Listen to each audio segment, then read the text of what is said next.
What up? What up? Welcome to Third Coast Sports TV. I'm your host Wink, and today, for today's topic, I wanted to do some boxing, and I wanted to talk about the status of Keith Thurman and what he'll end up doing when he comes back off of injury. And a question that I've been asking for weeks in various streams, in 78 Sports TV. Um, I think I asked in Boxing Ego and Dante's Boxing Nation. What's going on, Carl? What's going on? I appreciate you boys coming through, man. Mike Biggs, what's good, homie? Man, I've been checking out y'all work, man. Y'all been doing hella fire work, man. I've been seeing y'all. Y'all been shining. But today's topic, I wanted to go ahead and I wanted to get into a conversation, as I was saying, about Keith Thurman, and is Eddie Hearn giving Keith Thurman the blueprint when he comes back off an injury of how to duck Errol Spence and Terrence Crawford down the line. I'm gonna wait for a few more of y'all to go ahead and get on in here though before I really start cranking this up. I had to send out a couple of links to just put everything on Twitter. Yeah, I see Mike Biggs is in here. I see Carl Burrell in here. Y'all doing y'all thing. James Harden, what's good? Everybody, when y'all get in here, y'all hit that like button and go ahead and shout out so I can go ahead and get y'all shout outs, man. Because I'm going to go ahead and I'm going to knock out a few videos today back to back to back. Plus what I got to do on Soft Sports tonight.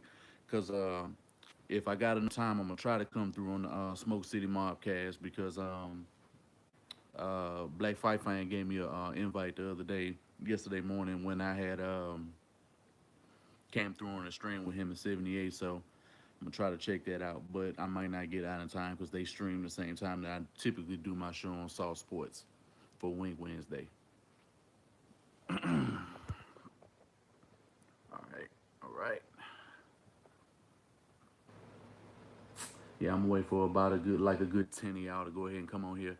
Hey, how's it going, Miss Boston Fanatic? I haven't seen you in a little bit. Well, hey, I appreciate you coming through, man. Y'all make sure y'all hit that like button. Y'all been showing major love, man, and all the boxing streams, man. I be seeing y'all, man. And it's good, to see y'all even in here support me right now. I'm just waiting on a few more people to go ahead and come on in here so we can go ahead because this question really been plaguing me and nobody's really answered it. I've been asking, like several people about how they feel about the situation and having a little bit more knowledge on how the WBA Super Champion um, works and what the WBA does and what they make their champions do. I wanted to go ahead and I wanted to see if people have even thought about this or I want to be able to really kind of touch on it really before it happens because I think Eddie Hearn is helping a lot of fighters who don't want to take responsibility and really put their greatness on the line. And I think Keith Thurman doesn't have what it takes to be great anymore. He's already shown us that he's willing to go down a totally different line and he's a totally different fighter now. I understand, you're comfortable. I understand you got married. I understand you got responsibilities and this, I'll never hate on another man's happiness because he's finding his peace. But as a boxing fan, hey, it's just not looking good for him. You got fans running up on him. You got fans disrespecting him. You got a lot of people out here losing a lot of respect for Keith Thurman, along with fighters in his own division. Even outside of the division, dudes are calling this dude all kind of bullshit. You know what I'm saying? And rightfully so, because as a boxing fan, when you put on something and you show people that you a certain way and then you switch it up down the line, you can't be trusted anymore. And I just feel like the okey doke is going to be already being set in motion down the line for him to continuously keep boxing fans in the that love the welterweight division upset. He's very disappointing. He's very disappointing, man. It's no reason that this man should really be doing the shit, especially the way that he carried himself. Through the time when he wanted to fight Floyd and he wanted to do this, and it was all cool just a week ago when he wanted Amir Khan, when he wanted, all the big fights, when he wanted Danny Garcia, when he wanted, Sean Porter. Now that he comfortable now he feel he doesn't have to stay hungry and put in extra work to stay the top champion, which I'm gonna go ahead and I'm gonna get into later on once we get a few more people in here. You know what I'm saying, to really discuss the situation, because I can already tell that YouTube already on their bullshit and they not sending out fucking links. You know, to my channel, because I know I'm supposed to have way more people in here right about now. But it's all good. The longer I stay on, the more people gonna come in. Um, so it's all good. I ain't even gonna sweat the shit because YouTube been on this fuck shit for quite some time now. And y'all hit that like button. It's 80 y'all lay here. In the next couple of minutes, I'm probably gonna go ahead and just start talking about I got this shit on my YouTube gaming. Oh, okay, okay. And y'all make sure y'all come check me out tonight on Saw Sports for Wink Wednesday. We can go ahead and we probably gonna just come up with some topics, come up with some shit. I definitely want to talk about Jadeveon Clowney being elevated in his Madden ranking, because these poo butts at EA Sports, they made a bullshit ranking for him like a couple of weeks ago, saying that he was an 80 and that they bumped him up to a 91 overall, and that's well deserved for him. There's no reason for this man, after all the havoc he caused on the field the last 2 years, and this man ain't getting his props. You know what I'm saying? And we need to talk about that. I might end up making and dedicating another video exclusively for him probably later on today. If I can't get to it today, I'm gonna do it tomorrow. Heisman Kenny at 79 though. I don't know. He should at least be an 84, at least an 83 or 84. I think that would be feasible for Bernard McKinney. I'm just waiting on like two more people to go ahead and get on up in here, man. Sorry, it's taking a little time. You know how YouTube be on that bullshit. I can almost guarantee you. Did it send it? Or did everybody in here? Did y'all get a notification, or were y'all just on YouTube? I want to say. Uh, I want to say. Yeah, he was like a 82. Yeah, yeah, he was like a 82 or something like that. Foreman, I want to say he's probably like a 78, 79. You didn't get a notification, though. Okay, you just happened to be on YouTube. You see, that's what I'm saying. And I just put this shit on Twitter. I just put this shit. I just sent the link out to a few of the guys in my Google Hangouts and shit. You know what I'm saying, for another channel that we doing.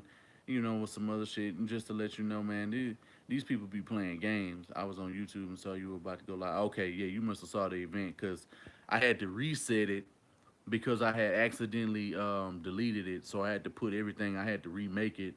And once I remade it, when I looked at the time, I just went ahead and I went live.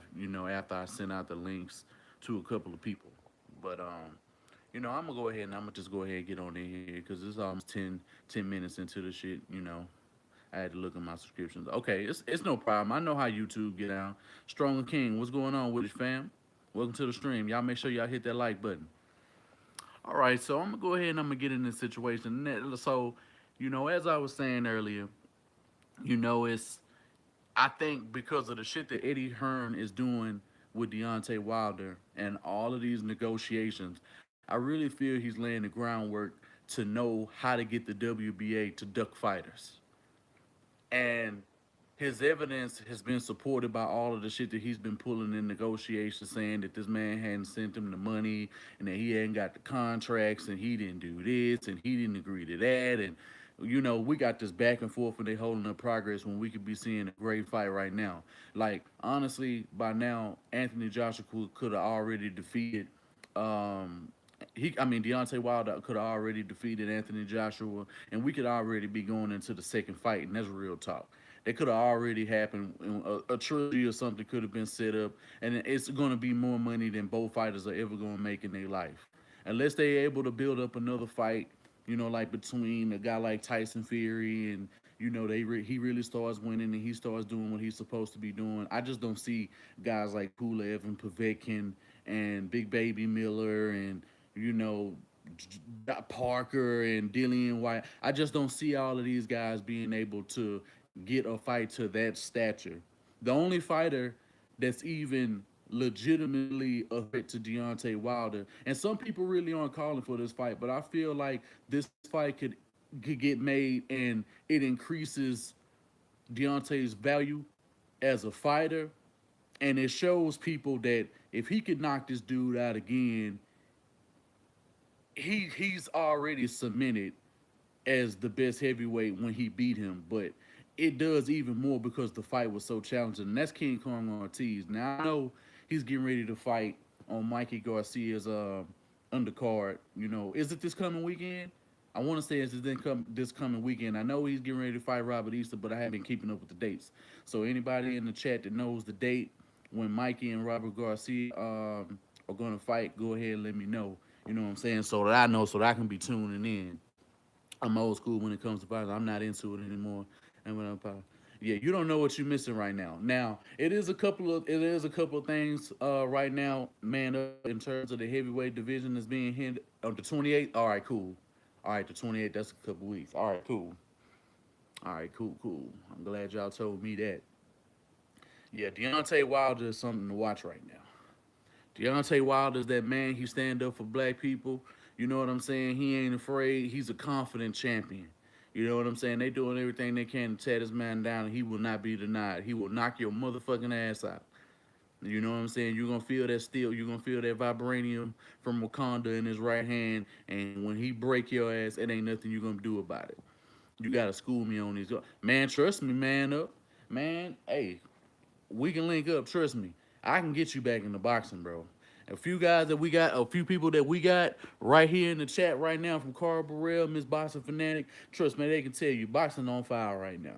It's too many champions. It's too many legitimate fighters, and we got fighters in Texas right now. Two of them, two twins, the Charlo twins from Houston. You know, you age time boy, so you already know what that is. And they got a boy in Dallas right now, Errol Spence. This motherfucker right now is probably like him and Bud Crawford, like the two best fighters to me. You know what I'm saying? I mean, in terms of skill, in terms of how devastating they gonna make how they gonna embarrass their opponents. Like it just gonna outthink them, and it's just, physical and mental edges that they're gonna have on fighters that nobody else is gonna be able to truly put out here. So, but that's not really gonna be my topic. I really feel like Eddie Hearn is really playing, a major part, and I definitely feel that Keith Thurman at this point in his career, I don't really think him being on PBC or something like that is really going to be beneficial for him down the line, considering what he wants to do. He looks like he's ready for all of the duck tactics, and I just feel like Eddie Hearn would be the perfect promoter, and for him to be with Matchroom Boxing, that would and ESPN and guys like that. I really feel, and I mean, I wouldn't be surprised if Bob Aaron would be able to get him. I know 78 said a while, and he made a video, about and shout out to 78 Sports TV. I hate how they doing my man right now, and they got him on a little copyright strike, and he's not gonna be able to do no live streams, but he's doing this shit with Black Fight Fan TV. Shout out to him. Major love for all of them, man, because they've been giving major love to everybody in the chat. They show love back. They always shout me out, as well as a few other people that's in the chat right now. So salute to everybody that's part of the LDBC and the Wrench Gang. But I really feel, I really feel that, hey, King Dub, hey, I see you. Salute to you too, homie. I appreciate you coming through, man. Everybody that's in here, y'all hit that like button if you already haven't done it. I really appreciate it. And I really just feel like Keith Thurman, his probably his best move, or what the way that he wants to do this, and since he wants to live a comfortable life, and that it doesn't really look like he's seeking the best challenges he could at welterweight. I honestly feel that Eddie Hearn and him would be the match made in heaven for bullshit. You know what I'm saying? Oh man, man up, yeah, man, you came through, man. I already know what it is, man. You already know shit. It's all love when you come through, baby. Ain't no love, ain't. Hey, trust me, I already know how it is, man. You ain't gotta apologize or nothing. I ain't taking nothing as no insult. But I truly, I like. How do y'all feel? Do you really think it's any validity in what I'm saying? Because his actions are proven, and it's like he doesn't even interact with the fans the way that he used to anymore. He used to interact with fans a hell of a lot more. He used to do a hell of a lot more interviews. He used to do a lot more talking, and he used to make you want to believe that he was the man at welterweight. And he's just not him no more. He's some like Keith one time Thurman just does not exist anymore. You know what I'm saying? I understand. Like I said, I understand this man has his peace. I want peace for every man, especially every black man in this country, considering the shit that we have to go through. And home is your only sanctuary. And sometimes that can't even be the safest place for you. But it's just that this man is improving anything. When you listen to him when he does do interviews, he does everything to go all the way around the block when it comes to guys like Errol Spence and Bud Crawford. He's not gonna be able to have Bud Crawford. He's not gonna really be able to say anything about him. The fact that he just came up and he beat the brakes off of Jeff Horn. You know what I'm saying? To be a champion. So yeah, I understand. Trust me. Yes, I do. The only way he fights Errol Spence is if he gets $10 million or more. Man, hey, I don't even think honestly, Carl. I don't even think it'll.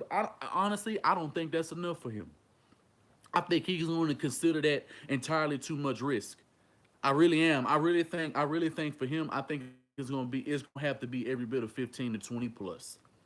Because that's honestly him and Errol Spence probably be the biggest fight that could have been made at welterweight. We all know the real fight is Bud versus Spence. But when it comes to boxing purists, but when it comes down to the money fight, I honestly believe that is the money fight to be made at welterweight. Hold on, gotta watch you on the big screen. Oh, okay, I appreciate it. I appreciate it. Well, at this point, he is probably embarrassed. He already said he is happy with his legacy. Yeah, the fact that you already happy with your legacy, and it's not the fact that Keith Thurman hasn't fought any legitimate champions, that he hasn't beat some. I can't really. I mean, but let's just be real. With his last two fights, I mean, those were like the best names that he had, in Danny Garcia and Sean Porter, and arguably he lost that Sean Porter fight. I thought he won, really edged it out. And one thing, he's just not ready. I honestly don't believe he's after all the shit and the way that he's ducked and he's dodged questions, being on the same stage with Brian Custer on fights, after fights and shit like that, and the fact that he's doing.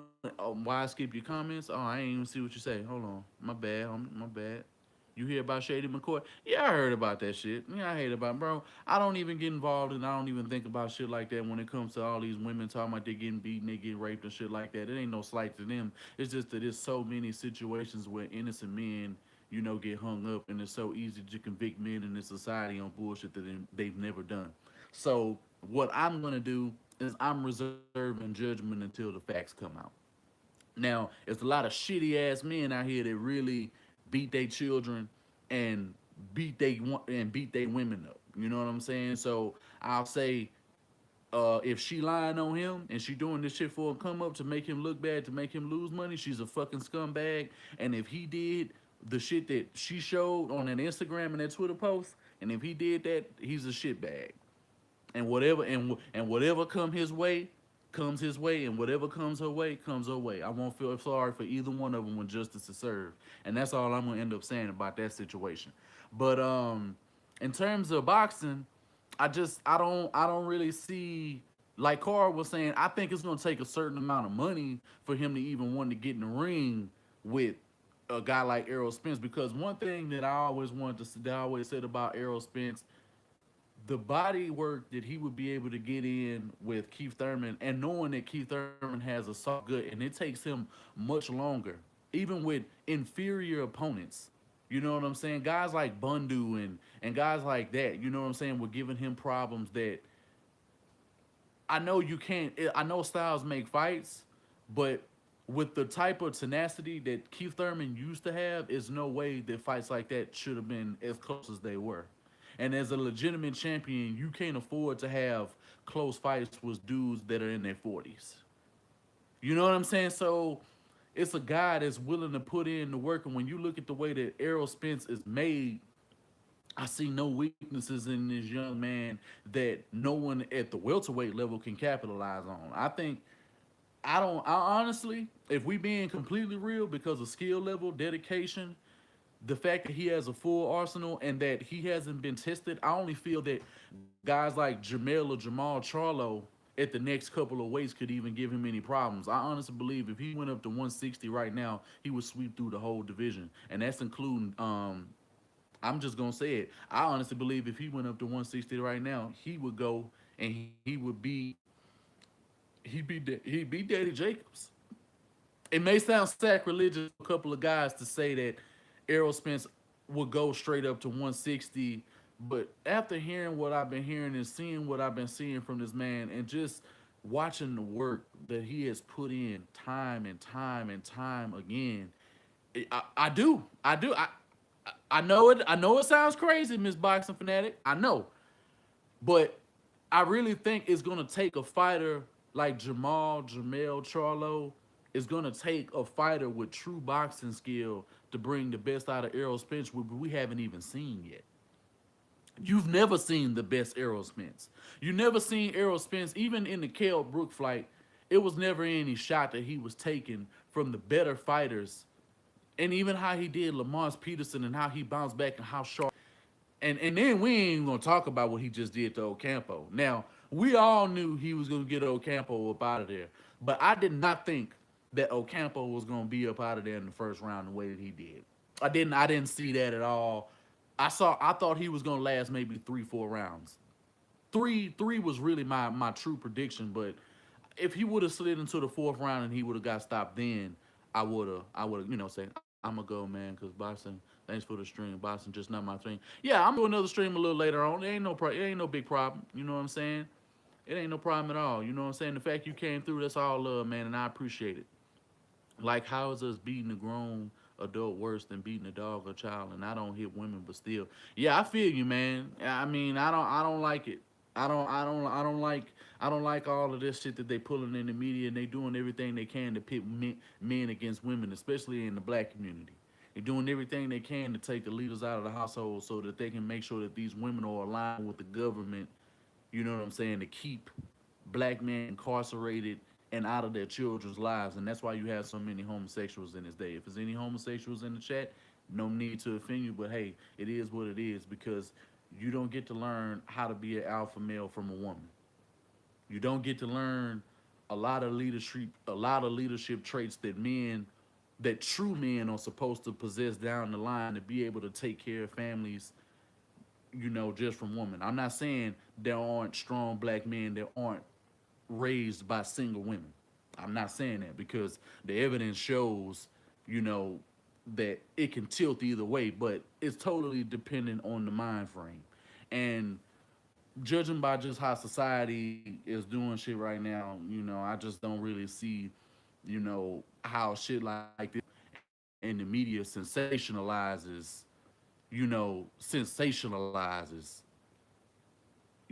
this bullshit, and they keep it going through social media and outlets like this, and they desensitize young boys and young girls. They think it's cool to get beat out here. They think it's cool to make a twerk video and, gagging on bananas and shit like that on fucking social media for these creeps out here. You know what I'm saying? To be behind a keyboard on a TV screen jacking off. You know what I'm saying? Like, it's, and when you got children, when you take care of your children, when you love your children, when you do everything you can to protect your children, shit like that is completely unacceptable.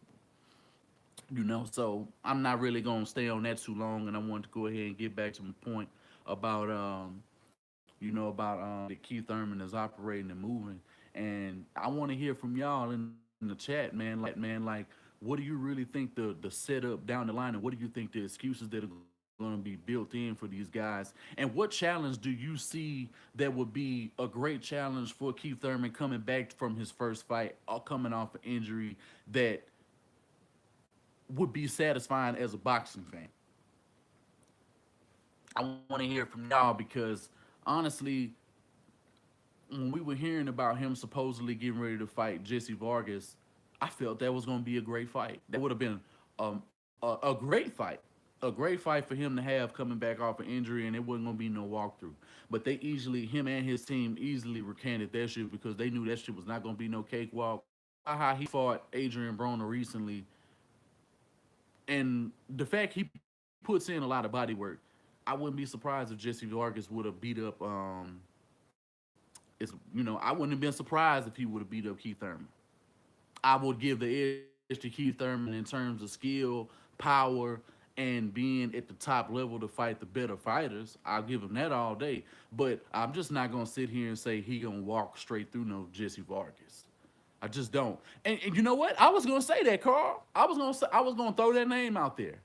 But honestly, I don't think that fight would really turn out too right because judging by how even with a new coach, with Coach Cunningham and so seeing what he had to do against Jesse Vargas, I honestly don't believe that I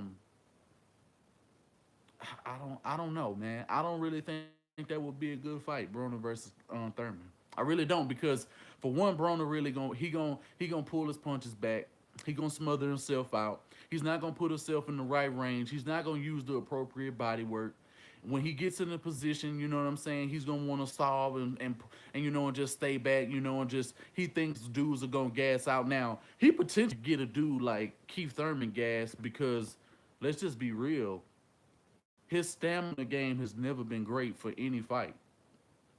I mean, it really isn't. I mean, he's been showing that of these last few fights. I mean, just seeing the shit that he did to Danny Garcia, and we saw how he came out hard as fuck against Danny Garcia in that fight when he won the WBC title.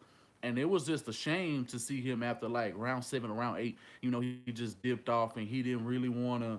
He really didn't want to, engage this man even more. He wanted to sit and he wanted to move around the ring. And having all that unnecessary movement only makes you even more tired.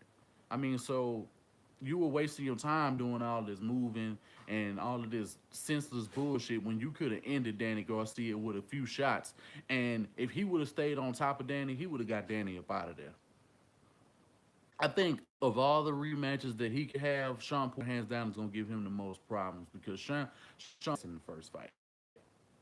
I started to look at Sean Porter totally different after he fought Keith Thurman because I didn't think that that fight was supposed to be as close as it was. I thought he was gonna blow. My original prediction, I thought he was gonna stop Sean Porter. Honestly, that was my whole thing. I thought he was gonna do that. It didn't turn out that way. Sean Porter showed me, that he can be able to make some adjustments and he's able to do things along the lines of staying in with elite competition. But I just don't see Sean Porter beating anybody like Bud Crawford or Errol Spence. I honestly believe because I think it's being set up for Sean Porter as well. I'm not gonna completely, dismiss what he's doing because he's doing some bullshit too, and he don't really have nothing to say about Errol Spence either. Man, yeah, hey, yeah, that's all you gotta do, bro. That's all you gotta do. If you want to get back into boxing, trust me, we got the right channels for you to get. Yeah, he is, man. He is. He is. He ain't got shit to say about Errol Spence. He ain't got nothing to say about Errol Spence at all. Every when you bring up Errol Spence, he get humble as hell. He ain't got nothing to say. You know what I'm saying? And Derrick James is gonna be able to have a remedy. And honestly, I believe if he fight, if and Porter end up fighting, I honestly think he get him out of there like he got Lamont Peterson up out of there, if not sooner.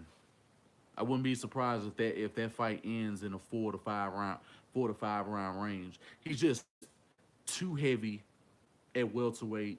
He punches entirely too hard, and he's going to be able to on the inside. Sean Porter's not going to be able to do that work inside and go back and forth, and he's definitely not going to outbox Errol Spence in no way, shape, or form. So it's no game plan that Kenny Porter can come up with for Sean Porter to beat Errol Spence. Period. The only fighter that can contend with Terrence Crawford is Terrence Crawford. His voice, yeah, don't they voices start cracking? Like they voices start cracking, their eyes get bucked, they start looking around, and they don't even look at straight into the camera, or they don't even look at the guy that's interviewing them no more because when that man names comes up, he absolutely knows what he's doing. And hey, if you want to get straight back into boxing right now, you ain't even gotta wait, man up. Just go look up Errol Spence, Errol Spence Jr. Go look him up. He from Texas. Go look this boy up. Go look at his interview. Go look at the Charlo brothers. Go look at their highlights. They both from Houston. Twins from Houston, Texas. Go look them up. Spence will knock out Porter. Yeah, that's what I'm saying. Yeah, I agree, Miss Boxing Fanatic. Trust me. I agree with that wholeheartedly. I honestly think that's over in 4 to 5. The fact that um Lamont lasted as long as he did. And Lamont, honestly, if he had a different game plan, that fight easily probably could have went like 9 or 10 rounds. Had he had the right game plan and he'd have been listening to Barry Hunter a little bit more and he would have stayed and he would have boxed a little bit more, I really think that probably would have been because he was landing some nice ass shots on Errol Spence, but it wasn't enough to get him up out of there, get him discombobulated in no type of way. So I really don't see. Yeah, I was, man. That was a great fight. I ended up watching that fight again like a couple of weeks ago, and I might end up doing it again just for some some study or some film review, just for myself because Errol Spence was doing some beautiful things in that fight. Sean Porter is tailor made for Errol Spence. Oh yeah, honestly, I'm not even gonna lie. A fight I would. Damn it. A fight. Oh damn! What the hell? I don't know. What is this? What is this shit? Why is my screen so close? What's going on, man? What's going on with my screen, man? Hold on. Let me try to fix something real quick because. Oh, okay, there we go. All right, there we go. Damn, Scream had zoomed in, had dropped it by a sec. Honestly, a good fight at welterweight would be good for Sean Porter if he fought Lamont Peterson. I really think that would be a fantastic fight. Only OGs remember Fee Win. Oh yeah, man. Hey, that was just a couple of months ago, but you know how it is, man. You know how it was around draft time. Well, no, free agency time. Uh, exactly. Yeah, I agree with Miss Boston Finette. Yeah, that's a good fight. Lamont versus Lamont, Lamont versus damn Sean Porter would be a great fight. All right, man. Up. I'll see you later on. You know we're doing the Wink Wednesday tonight on Soft Sports. Make sure you come through, bro. Yeah, that's definitely a good fight. I really think that fight is going to end up taking a major way. But in terms of, I wanted to get back to the topic at hand. How do y'all seriously feel that I've been doing all right, Jay Bird. I've been doing all right. I'm at home for a little week. You know what I'm saying, to take off, and I think Errol Spence did permanent damage to Lamont. I think Lamont healed up pretty good. Barry Hunter did the right thing. He hurried up and he got him up out of there because if it was up to Lamont, Lamont would have. I think had it went another round, Lamont would have got hurt bad. I think he would have got hurt real bad because the way that Errol Spence was teeing off on him in that last round was just devastating.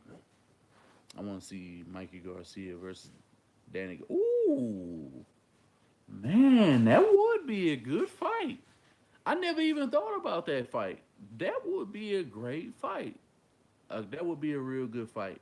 He won't be the same ever again. Watch.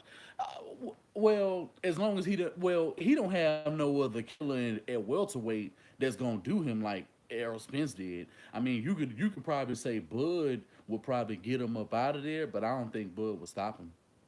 I personally don't. I don't think Lamont is different than Jeff Horn. We all know Jeff Horn wasn't a legitimate champion. Of all the guys who were just champions, we all knew he wasn't. He didn't have it. He didn't fit the bill. You know what I'm saying? So he'll never beat anybody else in the division. He'll never be. I don't even think he'll be the top seven contender. You know what I'm saying in the welterweight division. He'll never be anybody noteworthy ever again. As long as he stays at 147, he's gonna get picked on by everybody looking to make a name coming to 147 over the next couple of years or so. And I don't even think Jeff Horn honestly is even gonna last another year in the welterweight division because dudes, if he go against the right fighter, the only guys I think that he could probably stick with is probably Sean Porter, somebody like that, because the way that their styles are. But I even think Sean Porter gets him up out of there. I think Sean Porter gets him up out of there. I think Bud gets him up out of there. I think even if Keith Thurman came back and he had to fight Jeff Horn, honestly, that's probably be the perfect fight. Now that I'm thinking about guys in the welterweight division, I honestly think if if he was gonna come back, especially now that he's not a champion now, that'd probably be the best fight. with Keith Thurman coming back because we all know he not finna go fight Mikey Garcia. He not. I don't even think he would even come back to fight Mikey Garcia. If he couldn't come back to fight Jesse Vargas, it's no way in hell he's coming back to fight no Mikey Garcia right off rip. And since he's been back in boxing and since he's been more active, Mikey's just getting better and better in fights. But when he comes up to 147, if he gets past Robert Easter and if he keep up with this, he want Errol Spence next year. I don't know, man. You might want to listen to Robert, bro. Robert know what he's talking about, and Robert ain't finna put you in there with no type of situation, that's not gonna benefit you down the road. And Robert is honestly doing the right thing, but I can't be mad at Mikey for wanting to step up to the challenge. As a boxing fan, I cannot be mad at that because there's a lot of other dudes that ain't willing to do that, especially when it comes to Errol Spence. So my hat is off to Mikey Garcia. But just like 78 said a few days ago when he did his stream and when he mentioned this, if Mikey Garcia get to changing his tune up when he gets done and if he gets past Robert Easter, because it ain't no guarantee. I'm leaning toward I'm picking him to win, but it ain't no guarantee. But if he gets past Robert Easter on the 28th, and when it's time for them to make a fight, and if he keeps pressing and the fight gets made, and when I see the press conference, the moment I see the press conference, I'm gonna have a whole world of respect for Mikey Garcia. Whether he lose that, I know he gonna lose the fight, but my respect for him will go up dramatically. And depending on how he hangs with Errol Spence, we'll really be able to gauge how well Mikey Garcia really is against a legitimate boxer. Mikey can have that free smoke if he really wants it, but I really don't think Robert will allow it. We're gonna have to see. We're gonna have to see. I mean, I don't think it's gonna be like how he did Broner, because if he had the same if Robert Easter fights the same fight that Broner fought last year, it's a done deal. And honestly, Robert Easter is he isn't as he isn't as solid as Broner is body type wise. I honestly believe uh, Mikey could get him up out of there. He got to stay pressed on the attack, and as long as he's picking his shots right, and he puts in some nice combinations and some body work, I honestly believe he can get Robert Easter up out of there by the seventh round. He can get him up out of there. I'm not gonna say just yet. I'll probably end up coming back and probably do a prediction video about that right when that fight's getting ready to happen in a couple of weeks. But I think it's gonna be a unanimous decision when it's all said and done. He might drop Robert Easter once or twice in that fight and get a UD easy. Robert Easter is probably going to continue to fight small and be wide open for Mikey. He just might. He just might. I mean, I haven't seen anything in his arsenal that just makes me want to say, man, he'll beat the hell out of Mikey. Adrian Broner, I thought Adrian Broner would have pulled that fight off. I was wrong. And I don't know why. And because of that, I would never ride with Adrian Broner in any fight ever again. I did a stream when the Jesse Vargas fight was over, and I was talking about how he lost and he didn't do enough in the last 2 rounds. And you should have seen these dudes. Matter of fact, you can go check the video out. It's in my archives and stuff like that, so you guys will be able to see it. And when you see the shit that people were saying in the comment section about how he won the fight and how Broner won the fight and this and that, I was like, y'all cannot be serious. And if Issa knew how to fight tall, it would give him yeah. It's a shame when you got a taller boxer that don't know how to use his height. That's a shame. Like for you to have that. Like I hate when taller boxers try to fight small. There's nothing worse, especially when they not good at it. You know what I'm saying? Okay, if you're a taller fighter and you like to fight on the inside, I really can't fault you for that. But you still gotta play the game and know how to win the fight in various amounts of ways. So why would you put yourself at risk by being on the inside when the shorter fighter is always gonna end up having the advantage? It makes no sense because they have all the leverage against you by being the shorter man. But that's a fundamental That's a fundamental part of boxing that these dudes just don't care about anymore. And to be honest, I think Errol Spence has really brought the fundamental game to boxing back to the forefront to really show you that, man, having fundamentals, and not that you still can't style on these dudes, because when he get his combinations going, when he gets you up against the ropes, what he does with his body work and just how he just pounds the shit out of you, you really can't take away what Derrick James and him work on day in, day out, and the commitment that they have to be good at their craft. And that's why he's not losing no fight, probably ever. But I'm gonna go ahead and I'm gonna call this video a wrap. I appreciate everybody that came through the stream. Appreciate you, Miss Bossa Fanatic, Carl Burrell, everybody else that came, Man Up. You know, everybody that came through the stream. I know, wasn't as many people in here as that I would have liked to have had, because, YouTube be on that shit. But I'm pretty sure people will be able to check the video out later on. Y'all can leave a comment, hit a thumbs up or something like that to help the progress of the channel. But I'm going to go ahead and I'm going to get on up out of here. This is Welcome to Third Coast Sports TV. I'm your host, Wink. I'm signing off.